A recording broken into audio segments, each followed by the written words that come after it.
Today we have Kent Maxson as our guest. Kent is in charge of athletics at the American School Foundation in Mexico City, a school of several thousand students.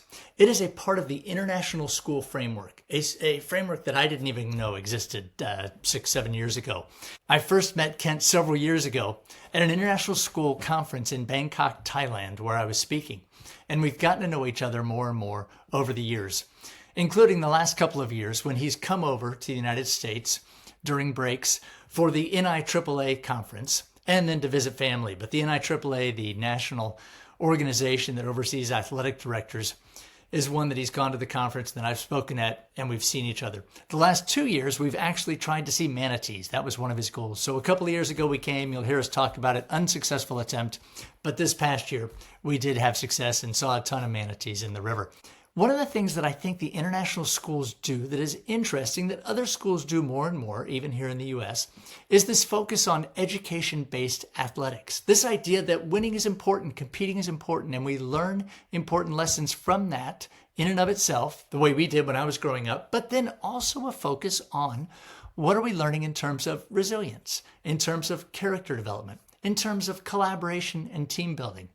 And so I think all of us, whether we're in business, or education, or coaching, or whatever our specific fields might be, I think there are always ways in which there's overlap between how we learn to live a life of significance, how we learn leadership, how we learn team building from people in different areas. Kent has over 20 years of experience in the international schools. He's been in Vietnam, Qatar, Kenya, and other places around the United States, in addition to now being in Mexico City. So, I thought it was a really interesting conversation. He shared a lot about what he's learned about his journey and then about different cultures, cultures of schools, cultures of countries, and how to navigate some of those things as you build things that are important to you. I hope you enjoy. Kent, thanks so much for joining me. Who shaped the way you think about leadership and some of the things you learned? So in my leadership journey, I think back to my very beginning of professionalism, and I think about who shaped me. And when you leave university or when you're in university, I don't feel like I had a great experience of this is what leadership is and this is what it looks like. You learn from who you were coached by or taught by, and you learn from watching those around you who you think know more than you. And so in the beginning of my coaching career, I remember thinking, oh, well, then I need to yell. I need to slam a basketball. I need to stomp my foot in this sporting world. And for me, it took some time to move past like, hey, my coaching is not a reflection of me, or winning is not a reflection of me, and moving past that, and then evolving into who should I be watching for leadership and what does that look like? So I think back to like the most impactful beginning of leadership started when I moved to Doha, Qatar, and the athletic director at the school where I was super experienced, had all sorts of experiences overseas and in the United States. And I just found them to be present but not overbearing. I found them to be supportive and welcoming. They always had an open door. And what stuck out to me was they lived this quote that was in their office, and in their office they had a sign that said, as long as we don't worry who gets the credit, everybody wins. It may have been more eloquent than that, but that was the gist of it, and he lived that. And that was where I started transitioning from coaching success is about me to what am I doing with relationships? How are we building a culture? How are we going to make something that kids want to be a part of? And so that was really the kickstart for me as far as what's a real leader, what's a real leadership. And I still don't know that anyone was guiding me. It was just more observation. So after my family moved from Qatar, we moved to Nairobi, Kenya. And it was at the International School of Kenya where I started to think team culture should be at your forefront. The product needs to be everybody wants to be here. It's fun first. We're getting better as people. And so I was there 5 years, and for me, it was all about team overhauls. And that's where I started thinking about athletics administration and kind of guiding more programs than just the one that I was a part of. So that was an eye-opener. And that's also when I started working with the NIAAA. and going to NIAAA courses and focusing on education-based athletics. And I think I was able to write my own philosophy. And then you think that's a mindset that I can get on board with. These are like-minded people. So all of a sudden, instead of I might be around one person who's a leader and can model the way, you're in a room full of leaders who are committed to the same cause. That was a game changer for me. The last and most ultimate example I have is I recently worked in a school with a principal leader who was the ultimate leader I've ever worked with. And I do honestly try all the time to be walking in their ways. They lifted me up on their shoulders, and they changed the way that I look at working with others and leading others. They were big into cognitive coaching. And so every time we were together, it was like mentorship, coaching, support, trust, authenticity. Those were the qualities that defined this principal that I worked with, and I'm ever grateful. And so now, as an administrator and a leader, my number one goal is that when people walk through my door, coaches, students, parents, they feel like they're the only thing that I'm focused on, and that my goals and my mission are alive in our conversations. And so this leader did that for me. I just try to be a fraction of that because he was so amazing. He made me more confident in my capabilities as a leader. Well, that's great. And talk about an uncommon impact to have somebody who is really delving into mentorship and all the other pieces, which are challenging and time consuming. And sometimes it'd be easier to just do what you got to do and move on. Let me pick up on a word you talked about. You talked about team culture, which is so important and so critical, but I want to broaden it just a hair. You hinted a little bit about, being in Qatar. Am I saying that right? Yep. All right. And then going to Kenya. And of course, you've been to Asia a couple of times, and now you're back in North America and Mexico. But we think about, we've got lots of leaders, and I'll hear people say, in fact, great story where Tony Dungy was approached by an NFL owner who said, can you help me interview for my next head coach? Tony was retired. And the owner said, can you help me interview because, I really need to get this right. And Tony said, well, you're worth, however many $1 billion because of all these businesses you've built. All you're doing is hiring a leader. And the owner said, no, this is different. Football's different. And Tony said, no, when you hire somebody for your real estate firm, you're hiring a leader. Now they do need to know real estate, maybe, but the same is true in football. You're hiring a leader. So anyway, all that is a long way to say, whether it's in these different countries or in a different field or in education, at its root, leadership, I think, is leadership, and the principles carry over and the skills carry over.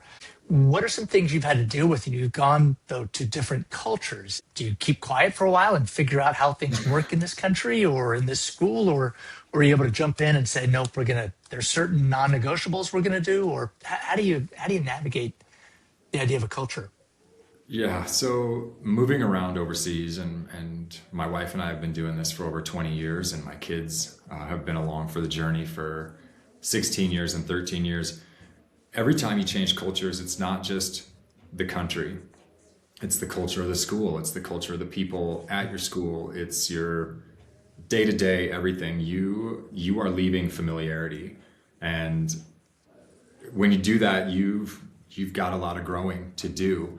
And so for me, the hardest part is when you leave an international community to go to a new one, you're leaving friends and you're leaving that school community or your social group. But you're starting over with a language, with housing, with, the school and the city and the country. Everything starts at zero. And so when you arrive, it is overwhelming. And some countries are easier than others. It was easy to move to the Middle East. It was, everything was just kind of set up in English, and you could just get by in English, and that was no problem. Moving to Vietnam, very challenging. Language, written language, chaos in Hanoi, you name it. It's different everywhere. So, changing cultures is all about limiting your frustrations and asking questions, but it's not that easy the first time you do it. I think, my family, my wife and I, this is our 6th country overseas.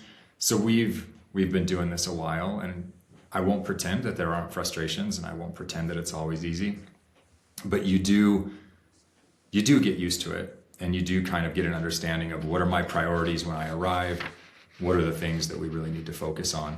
And so in an organization, it's a lot about professional expectations.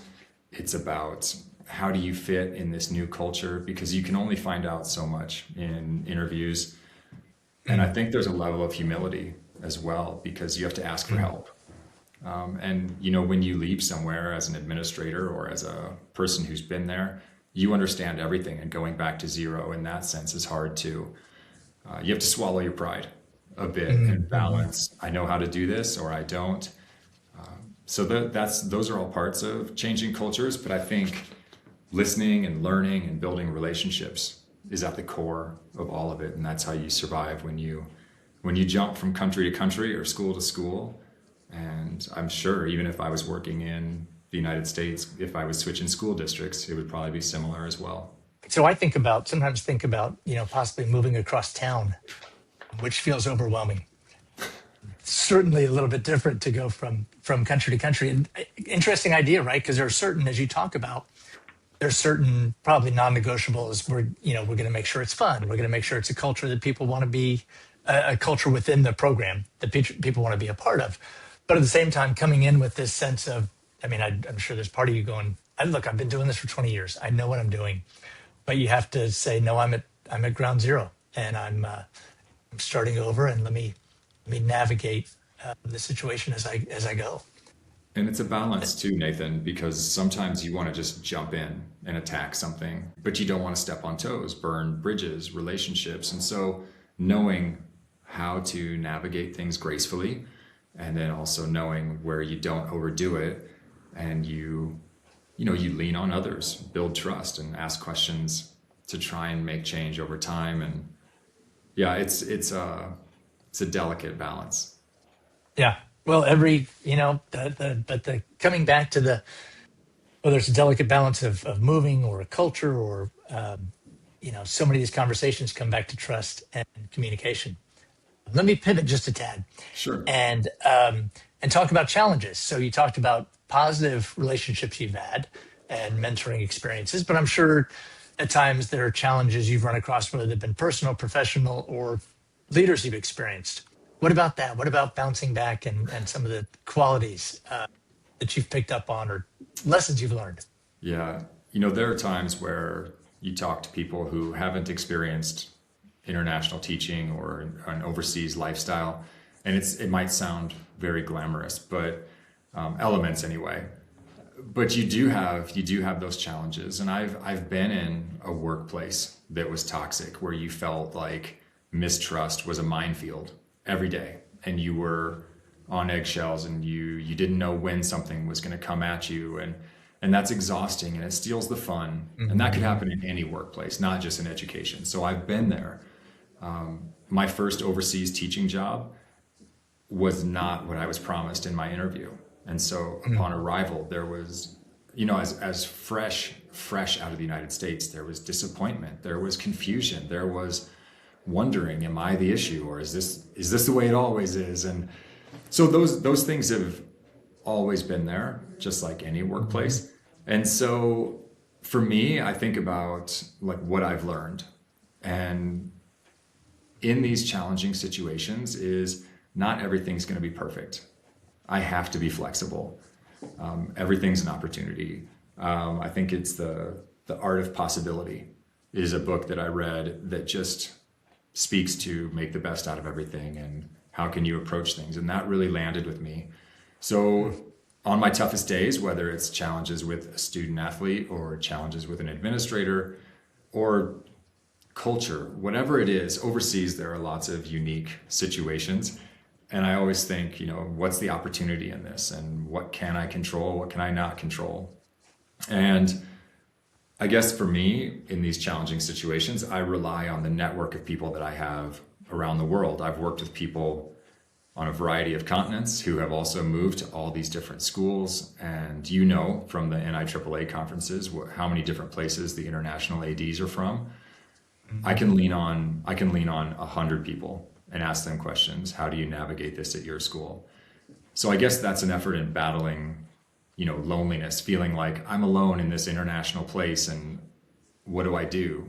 I'm grateful for relationships and people to help. And I do believe over time, I have developed the confidence that I can navigate these situations. I do have the experiences to do that. So there's also some lean inward and believe that I can do it. Like when I reflect on all the different challenges that everyone faces, I guess those are the things that come to mind. Yeah. Well, good. Well, some sense of gratitude as you're in it for what you can be grateful for. Maybe it's not everything. And the sense that you can lean on others. And then once you've been through it, you can kind of lean on yourself. And you may not know the answers, but you know that eventually this too shall pass, or you'll figure it out. And that takes time too, just to believe that I can solve this problem. But it is nice to have other people around for sure. Yeah. I keep waiting for the moment where everything's great and there's no more challenges or hard times. But apparently that's not promised. It's funny, you know, when people ask how are things in Mexico City, I'll tell them every day is different. No day is the same. And so that means something pops up different every single day. There is no perfect day where I can kick my feet up on the desk and I just watch the world go by. So I don't know what that day would be like when there's nothing to worry about or nothing to work on. Yeah. Yeah. Well, maybe that day was when you came to visit and my wife and I took you manatee paddleboarding to check out manatees. Maybe that was the perfect day where you didn't have to worry about some of this stuff. Yes, the second time we went. The second time, yes. 2 years ago, no manatees. Last year, manatees. Yes, thank you for reminding me of that challenge. You fly all the way to the United States and I can't find a manatee. Yeah. Well, let me ask you this. Have there been, in these experiences, the relationships you've built, were there any habits or disciplines where you picked up from somebody and you said, hey, this is a great thing, and you've incorporated that's been helpful? Or on the converse, right? There are times when I read something and I'm like, oh, that'll be great. And I'll do it for like a week and go, that doesn't fit my style at all, or my circadian rhythm or whatever it is. What about you? You know, what comes to mind first on this question is that when I moved to Mexico City and I oversee competitive athletics, I think I oversee 60 or 65 coaches. And my number one priority was to build relationships and trust right away. And to do that, I had to come in and I reflected on the leader that I talked about who has impacted me the most. And so the habit that I created was in every interaction, whether it was on the soccer pitch or if it was on the American football field or in the court for basketball or volleyball or tennis upstairs, it was to make that person feel like you're the only person I'm thinking about right now. And what you say with me is landing with me and I'm receiving it authentically, you know? So I guess active listening is one of the most important things that I learned from the principal leader that I think of, and make that person feel like the only person in the room. When I reflect back to that time when I met with that principal regularly, they would leave their desk, leave their computer, create a separate environment for the meeting based on eye contact and body language. So I think those things landed with me and I've carried those with me. And so for me, the idea that everything else can wait it's something I'm still battling. I'm not perfect at it. I'm impatient. When I have a job to do, I want it done and I want it done now. So when someone walks through my open door, sometimes it's hard to stop what I'm fully invested in, but that's my goal. You know, that's my number one thing. So I guess I want to meet with people, listen, and empower them to talk through concerns or worries and create questions that they find the answers to through some guidance. And that's my number one goal. Be a listener and empower others. Wow. That's great. You know, so often, well, I think for most of us, we're okay-ish at it, right? I mean, I'm kind of, and we both may hear the phone buzzing in my pocket. And so then I'm thinking, all right, you know, should I check that? And you're thinking, all right, is he hearing me anymore because his phone's buzzing or whatever it may be? And there are just lots of things. Or then just kind of zoning off to the other things I was trying to get done. And then on the, you know, so then on one end of the spectrum is the leader and what you're working toward, of where I'm totally locked in. And then on the other end, which is so dispiriting, is when you can tell somebody's looking over your shoulder at like who else is in the room that they can talk to, or where do they need to go next. And you realize, and so I find myself in the middle of a sentence going, do I even need to finish this sentence? What am I? Yeah, I'm gonna go now. And so anyway, that's so powerful though, to sit there and lock in on people. What a great habit to pick up on. Yeah, and it's good you don't stop to check your phone because it's probably me messaging about whatever sports are going on. Right, right. You're the only person who pings me about Iowa State sports. So I've learned to try to pull for the Cyclones. And of course, my wife reminds me that's where she was born. So I should pull Right. for Iowa State. Let me ask you just a little bit. We've got a couple minutes left. Just quickly, just a thought about buy-in. So you've come in, you're square zero, you're brand new. There's certain things you want to accomplish over time. So you're listening, you're trying to develop relationships. How do you get buy-in? Or are there times when you decide, you know what, I've got, would you say 65 coaches? Some of these 65 programs you coaches, guys yeah. have are nuts. So are there certain things where you're like, look, I need all 65 to make sure that we treat the kids appropriately, that the kids are having whatever the non-negotiables are. And then what are the Yeah. things where you go, you can have some latitude on whether you want to run an attacking offense or I don't know. I'm just making that up. Sure. So coming in, you have an idea of what education-based athletics are, and then you work together with your department to say, here are the things our department stands for, and here's what our athletics department strives for. But then you have 65 coaches and other people involved, and they are built by their life experiences, and their life experiences are different than yours, and I was coached like this experiences, or I have always coached this way experiences. So why would they, in this environment where people turn over regularly, why would they listen to me as I come in? And that's the challenge, is how do I get them to believe that I'm knowledgeable, that I care about them and kids and their program, because their ownership level is so high for what they commit to and what they lead and teach. So, without going too far back into like relationships matter, trust matters. Upon arrival, how are you going to build that? And I do it through listening and open door. But one of the things I've been doing more and more of this year is if I see a habit or behavior from a coach, I don't immediately coach them and say, all right, change it, do this. This is better. I'll invite them in and I'll ask questions. And that's the thing is, I'll ask, what message do you think that sent to the student? Tell me about the goals of this game. How might that be perceived if you were receiving that? Or, these are the types of things where it lands with a lot of coaches, not everybody. But what I'm really trying to do is get them to explore different thoughts instead of being one-track minded. And I do think the best way to do that is to have a vast bank of thoughtful, engaging questions that gets them to think and find their own way forward. That's challenging because, like I said, we can be impatient. We want results and we want things to be done right. We want them to be done the way we want them done. So I work with people who are very... people come in, they say whatever it is, and they say, do this, do this, do this, and that's it. It takes more time, and I think it takes more energy to empower others. But I've had great success already this year. I've had really warm feedback, and I think the warmest things I hear are, we're just so glad you're here. We're glad you understand our culture, and not just at the school, but like Mexican culture and us as Mexicans. And it's been a dynamite year for relationships, and it's great to be near the end of the school year and be reflecting on that. Makes it feel worth it. I'm glad to hear that. I'm not surprised. That was part of why I was intrigued to hear from you, because you're in a brand new situation. Got all the experience, but you're in a brand new situation at a huge school. But I think there's so much truth there with the empowering. It's one thing to say you've got to do X, Y, and Z. It's another thing when the person gets there. If you can talk through it, and if they get there on their own, it's so much more powerful to have them say, oh, you know what? I think I'd like to do, like you with the active listening, right? You see that over time and you're like, wow, I want to be the person who gets up from around their desk and is totally locked in, versus you walking in and somebody goes, you need to listen better. Yeah. But for you to see it and own it is different. And I don't live it perfectly every day.